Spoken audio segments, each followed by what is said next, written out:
RENAP es garante de la identidad ciudadana y en su base de datos tiene registrados a más de 10 millones de guatemaltecos mayores de edad. No solo con un registro biográfico, sino que también con un doble registro biométrico. Uno decadactilar y otro facial.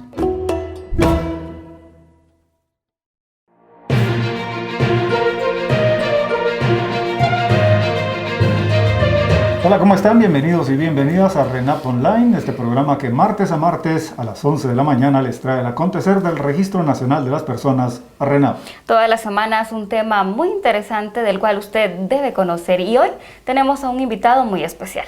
Efectivamente, vamos a hablar del quehacer de la Coordinadora Nacional para Reducción de Desastres, CONRED. Y muchos se preguntarán, ¿pero por qué llegó CONRED a RENAP?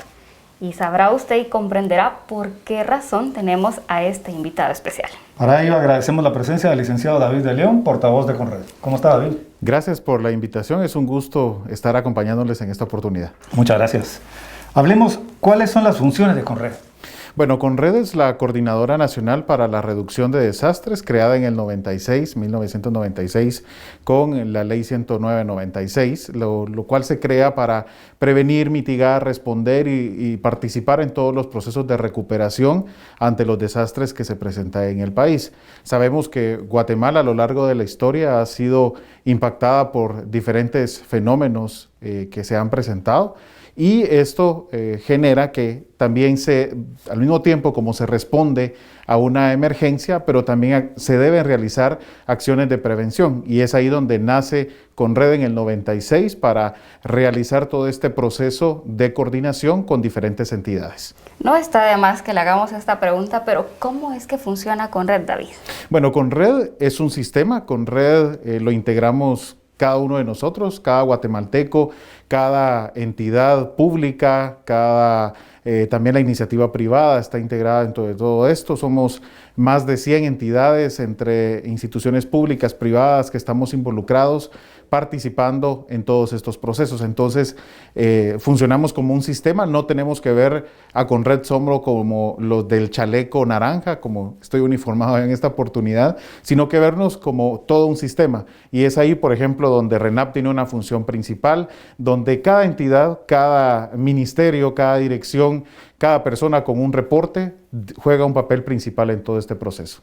Los que tenemos algunos años, y me voy a adelantar a alguna pregunta, nos recordamos del CONE, pero ¿cuál es la diferencia entonces entre CONE, 1969 creo que fue creado, CONRED y CONRED?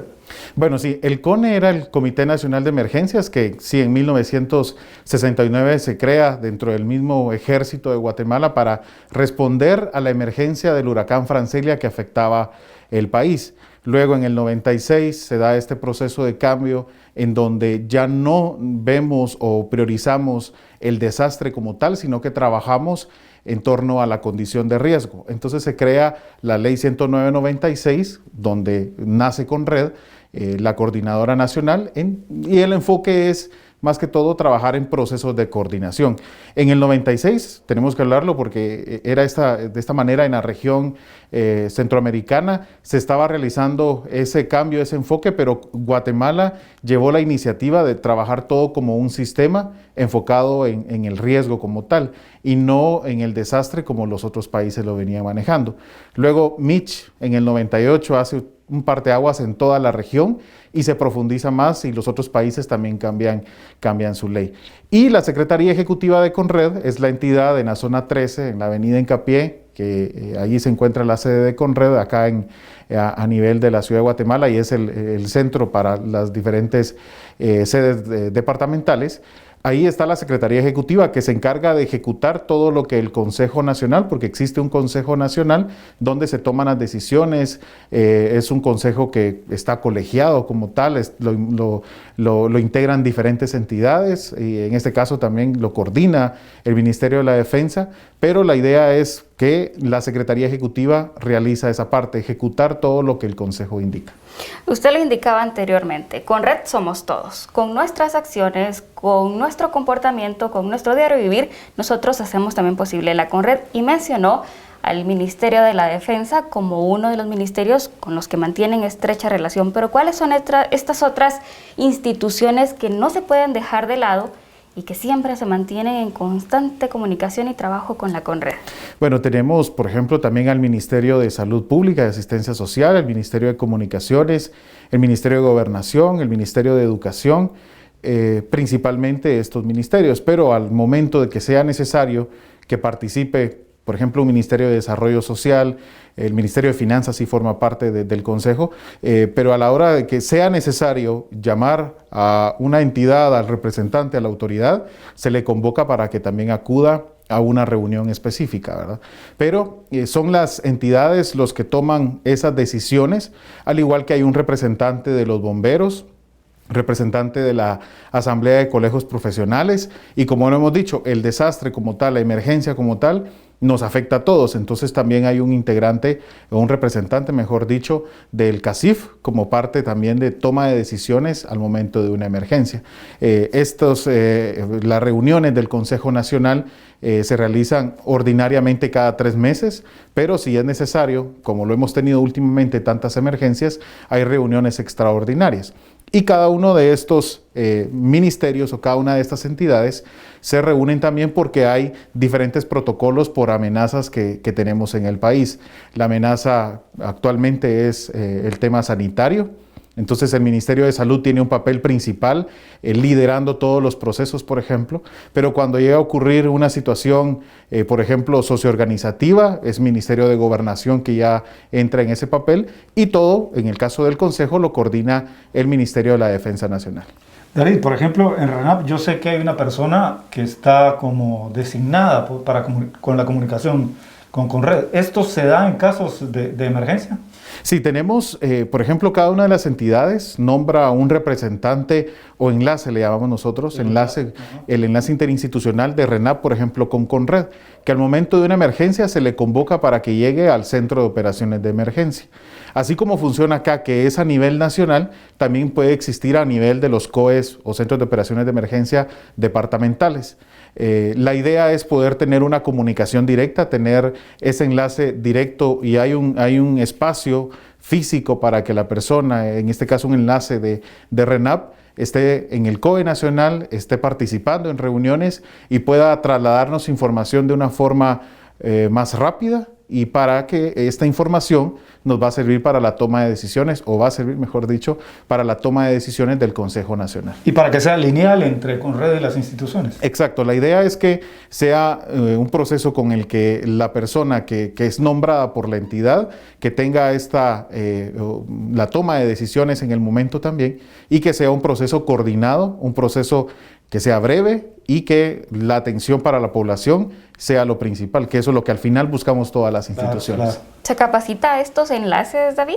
¿Y cada cuánto más o menos? Sí, hay procesos de capacitación con los enlaces. Por un lado, se les capacita en todo lo relacionado con centros de operaciones de emergencia para que conozcan cómo es que funciona esa comunicación que se da. Luego hay otros procesos de capacitaciones. Por ejemplo, pueden existir capacitaciones en el sistema de manejo de emergencias, en la base de datos como tal que tenemos, y en diferentes procesos, de ser necesario y de tenerse una actividad regional, por ejemplo, también hay procesos de capacitación. David, ¿CONRED tiene que ver cuando se producen desastres o eventos naturales y también provocados? Sí, tenemos estas dos secciones, podríamos decirlo, estos dos apartados, y es lo que también nosotros como CONRED hemos buscado. Muchas veces decimos los desastres naturales y de acuerdo con a nivel internacional no podemos llamar natural a un desastre porque al final estamos involucrados. Hay diferentes, por ejemplo, acciones que hemos hecho nosotros para que ocurra esta situación. Si, por ejemplo, ocurriera un terremoto en un lugar, en un desierto, y al no tener infraestructura, al no tener poblaciones en estas áreas, quedaría solo como un terremoto o como un evento sísmico fuerte. sin generar un desastre como tal. Contrario acá, nosotros mismos a la forma como hemos crecido desorganizada, que hemos invadido espacios en donde, por ejemplo, áreas cercanas a los ríos, en los barrancos, como estamos acá en la ciudad de Guatemala como tal. Entonces ya es un desastre que no le podemos echar la culpa a la naturaleza, sino que hay aspectos también relacionados con la población, ¿verdad? ¿O la tragedia del Mateo Flores, digamos? Es un evento también socioorganizativo, nosotros lo tenemos clasificado como esto, y de ahí también surgió la necesidad de crear normas de reducción de desastres. Por eso es que también en su momento, si ustedes escuchaban, nos decían por qué Conred qué tenía que ver Conred con el Estadio Nacional, ¿verdad? ¿Por qué Conred venía y limitaba los aforos? Pero era porque se tenía que cumplir con rutas de evacuación, con señalización que no se tenía, y en los edificios que son públicos también se tiene que observar todo el cumplimiento de eso. Entonces, tenemos por un lado los eventos que son naturales, pero también los eventos socioorganizativos o los eventos en donde nosotros como seres humanos estamos generando que se llegue a presentar. Por supuesto, y tiene vigilancia a nivel nacional. Por eso es necesario que se creara, David, la Colred, CODRED, Comred, menciona algunas. ¿Nos podría identificar cada una de ellas? Sí, tenemos un sistema escalonado porque también tenemos que ser realistas. Al final, una coordinadora nacional necesita tener todo un sistema escalonado que trabaje desde los sectores, desde las comunidades, y es mejor porque a nivel local la misma población ya conoce cuáles son sus condiciones de riesgo. Entonces las personas pueden indicarnos, por ejemplo, que en su momento en tal y tal comunidad el río se ha desbordado cada 10 años y eso ha generado que se inunde en ese sector. Entonces, a nivel local se trabaja con las coordinadoras locales. Ellos son los primeros en reaccionar ante una emergencia o iniciar también procesos de preparación con sus vecinos. Luego, si la capacidad de ellos es rebasada, ya pasa a un nivel municipal, es el alcalde ya el que toma la decisión en su lugar y también procura o busca todos los recursos necesarios para atender a su población.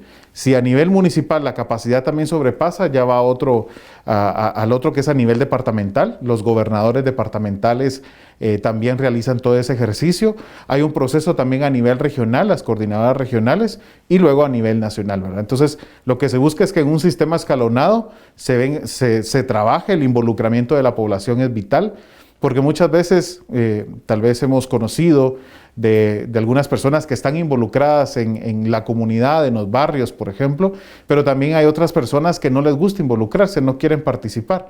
Y a la hora de la hora un desastre o una situación, un fenómeno nos va a afectar a todos, ¿verdad? Por supuesto. ¿Y qué tan difícil es capacitar a los distintos integrantes de este sistema escalonado? Hay todo un proceso que se trabaja con recursos de la misma institución, que es lo que se viene trabajando, pero también tenemos el apoyo de cooperantes nacionales e internacionales. Hay diferentes proyectos, por ejemplo, financiados por la Comisión Europea, hay proyectos de capacitaciones en comunidades con la cooperación japonesa, también con la cooperación de Taiwán, se tiene diferentes procesos. Entonces, tenemos por un lado las capacitaciones que están ya planificadas desde ahorita, por ejemplo, en enero se han planificado todo lo que para este año se tiene previsto, y luego todo ese proceso también de más proyectos que lo que buscamos es capacitar a la población y realizarlo en un proceso también ordenado, ¿verdad? Se lleva todo un registro y hay un proceso de actualización cada 2 años de las coordinadoras a nivel local y a nivel municipal. A nivel municipal sabemos de los cambios que hay cada 4 años por el cambio de autoridad, que es algo que también nos ha afectado mucho porque en muchas ocasiones se rompen todos los procesos y hay que iniciar nuevamente a conformar. Esa es una de las debilidades o una de las vulnerabilidades que nosotros hemos identificado.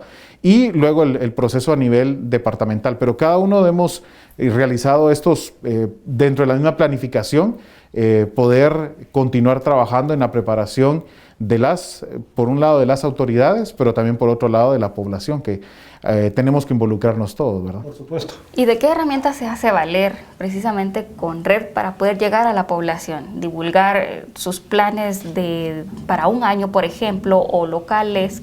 ¿Cuáles son esas herramientas? Bueno, tenemos mucho el aprovechamiento, por ejemplo, de diferentes espacios que se dan localmente. Regularmente, por ejemplo, en las actividades de las diferentes iglesias se coloca todo ese tipo de información y se hace el llamado para que la población participe en diferentes, por ejemplo, simulaciones que se realizan. Eso era en un proceso en donde no teníamos COVID-19. Ahora hemos estado también en todos estos cambios que ha requerido. Entonces hay diferentes plataformas que estamos ya con el apoyo de la cooperación trabajando para que las capacitaciones también en diferentes comunidades se puedan realizar utilizando y aprovechando la tecnología. Entonces son cambios que las circunstancias que tenemos actualmente nos han llevado, pero utilizamos diferentes y tratamos de aprovechar todos los espacios disponibles, radios comunitarias, tenemos también cables locales, el apoyo de los vehículos que, por ejemplo, puedan estar en su momento trasladando información, unidades móviles, en fin, todo ese tipo de trabajo aprovechamos e incluso en algunos espacios grupos de WhatsApp de diferentes colonias, por ejemplo, diferentes coordinadoras locales, porque el tema de la telefonía ha entrado en diferentes espacios también del país. David, técnicamente, ¿en qué instituciones, bueno, tanto nacionales como internacionales, se apoya con red? Me imagino que en Insibume, NOAA, INETER.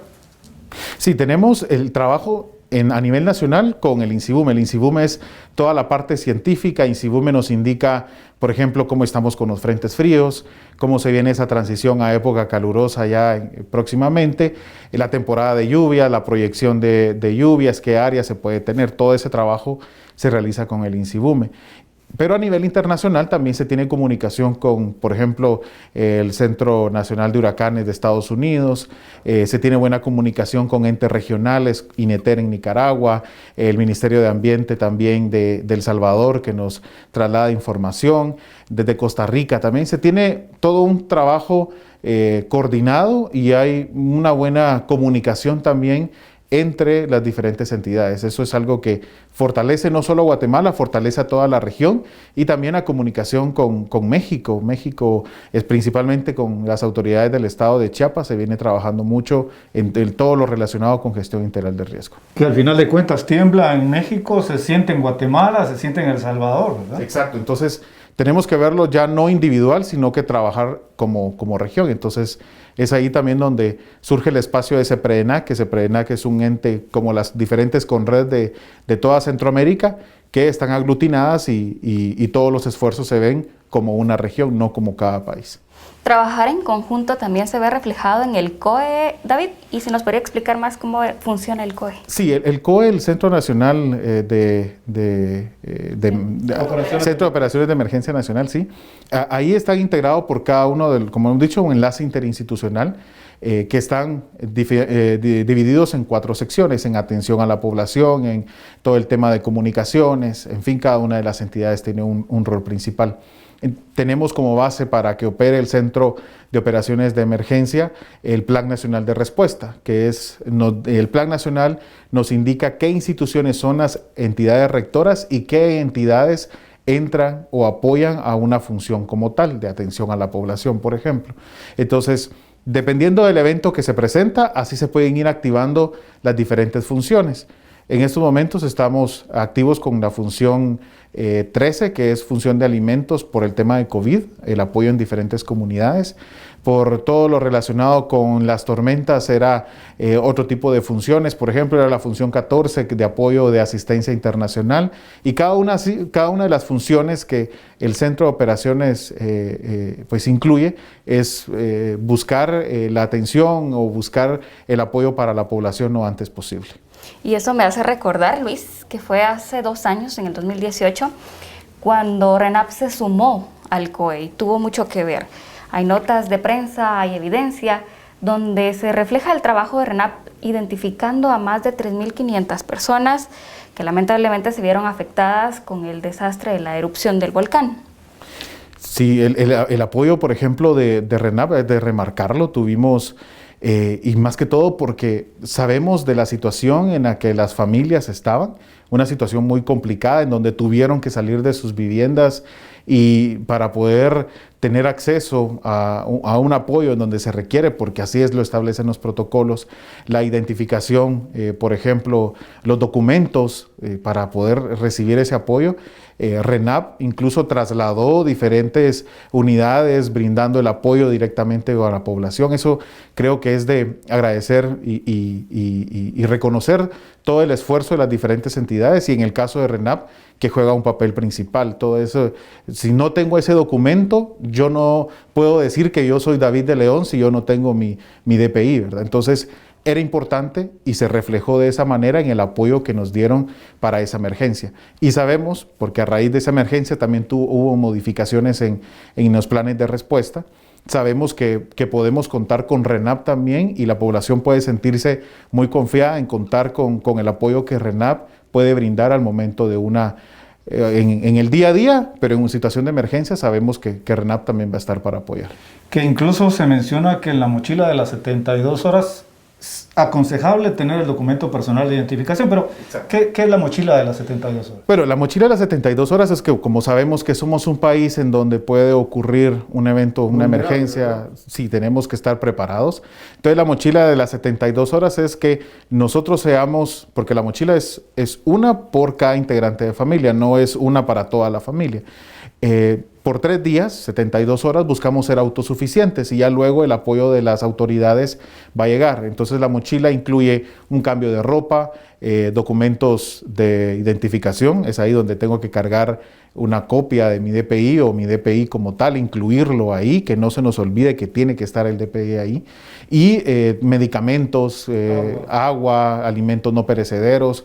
La idea es que podamos nosotros tener todos nuestros recursos para ya luego de 72 horas, que es regularmente cuando ya fluye más la ayuda de las autoridades para la población, nos llegue ese apoyo como tal, ¿verdad? Entonces, eso es lo que buscamos con la mochila de las 72 horas, poder prepararnos y tener esa mochila. No solo, por ejemplo, podríamos armar una para tener en nuestra casa, otro, para las personas que andamos en vehículo, podemos cargar una mochila porque no sabemos si estamos transitando algún lugar y de repente hay un derrumbe o pasa cualquier cosa en la carretera. Por lo menos tengo mi mochila ahí por cualquier eventualidad. La idea es prepararnos ante todas las condiciones de riesgo que podemos presentar o que pueden ocurrir en Guatemala.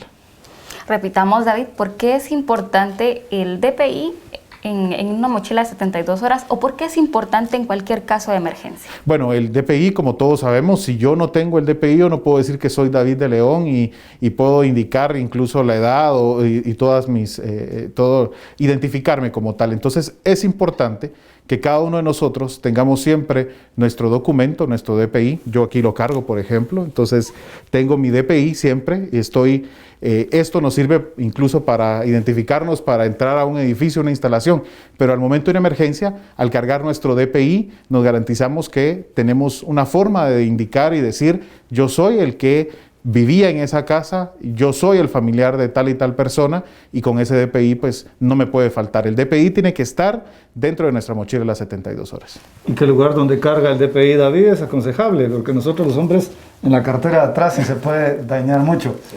David, Guatemala es un país eminentemente sísmico y que cíclicamente se van a venir repitiendo los eventos.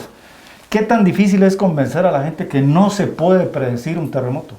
Es bastante complejo porque con la llegada de redes sociales hemos tenido acceso a mucha información, pero también hay personas, me imagino que aquí en RENAP también pasa esa situación, que aprovechan y generan ese ruido en toda la comunicación que existe. Entonces, tenemos que reconocer en el caso de los eventos sísmicos que no se pueden predecir. Los sismos, ningún país del mundo, ni Japón, ni Chile, que están muy preparados para ese tipo de situaciones o fenómenos, pueden indicar cuándo va a temblar. Hay sistemas de alerta temprana, pero la alerta temprana es de 30 segundos o de 1 minuto, que solo sirve para que nosotros nos preparemos en el lugar donde estemos, pero que podamos pronosticar que mañana a tal y tal hora va a ocurrir un evento sísmico de tal magnitud y el epicentro en tal lugar, eso todavía no hay forma. Entonces, el consejo que damos a la población es que no crean en ese tipo de cadenas o en ese tipo de noticias. Al final son falsas, no se puede predecir un sismo, sino que solamente es estar preparados. Y Guatemala, lamentablemente, alrededor del 90% del territorio nacional tenemos la amenaza sísmica, es latente, tenemos un Pacífico en donde está temblando constantemente, y no solo en el caso de Guatemala, muchas veces lo que decían, el sismo viene o ocurrió en las costas de México, pero los efectos podemos tenerlos en el país. Y tenemos también toda el área, por ejemplo, la falla del Motagua, que han generado, sí, y los sismos, por ejemplo, en la falla del Motagua hay un periodo de recurrencia de 35 a 50 años y tenemos que considerar que en cualquier momento puede ocurrir nuevamente un evento como estos. Y no solo ahorita, sino que ha ocurrido a lo largo de toda la historia, ¿verdad? Claro. Por supuesto. Si usted desea conocer más información de todo lo que realiza Conred, cuéntenos, David, cuáles son esas plataformas, vías de comunicación con las que incluso puede interactuar la gente. Bueno, sí, estamos a través de las diferentes redes sociales. En Facebook nos encuentran como ConredGT, estamos en Twitter también como @ConredGuatemala, en Instagram también, aprovechando todas las plataformas, la página web conred.gov.gt. A través de la página web o a través de las redes sociales damos seguimiento a reportes, a todo lo relacionado con condiciones de riesgo. La idea es trasladar toda la información a la población lo antes posible y también atender todos los requerimientos de información que la población tiene. O también los reportes por alguna condición de riesgo, de emergencia o de desastre que se presenta.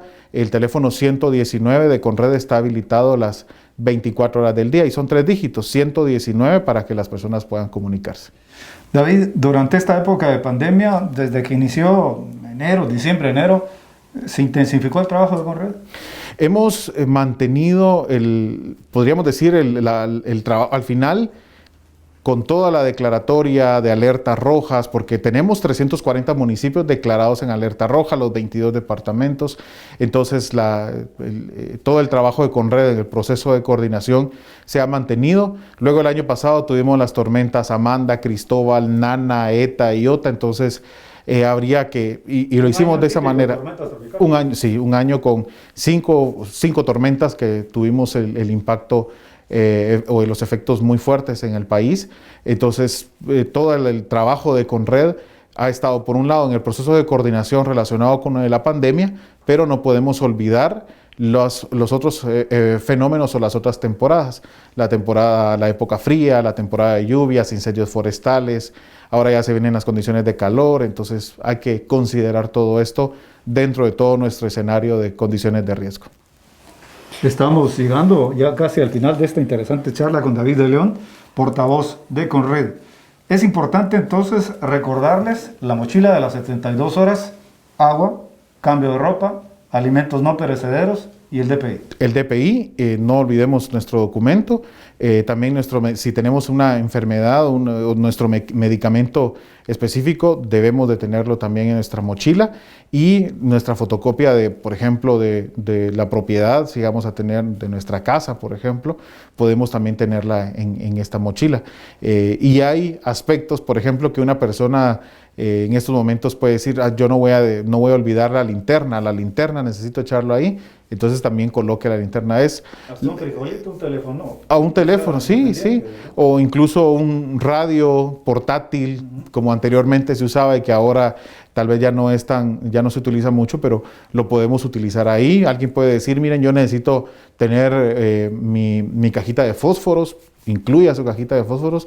Es una herramienta de la mochila, como lo hemos dicho, individual, que yo sé que con lo que cargo en la mochila es con lo que yo puedo ser autosuficiente durante esas 72 horas. Interesante. Y seguro nos quedamos con ganas de conocer más. Sí. Queremos agradecer entonces la presencia del licenciado David de León, portavoz de Conred. Muchas gracias por haber estado con nosotros. Gracias a ustedes, gracias por el espacio y la oportunidad para trasladar información a la población. Recuerden que todos los martes a las 11 de la mañana, RENAP Online estará para llevarles toda la información del qué hacer del Registro Nacional de las Personas. Hasta la próxima.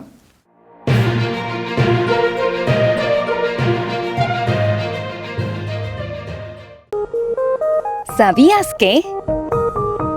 RENAP ha logrado identificar por medio de la biometría a varias personas que sufren de una discapacidad intelectual.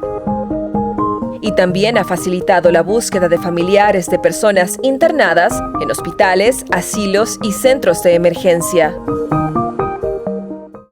RENAP se compromete para que la discriminación y exclusión no sean parte de la cultura de esta institución. Por eso, con prioridad, está identificando a todas las personas con discapacidad.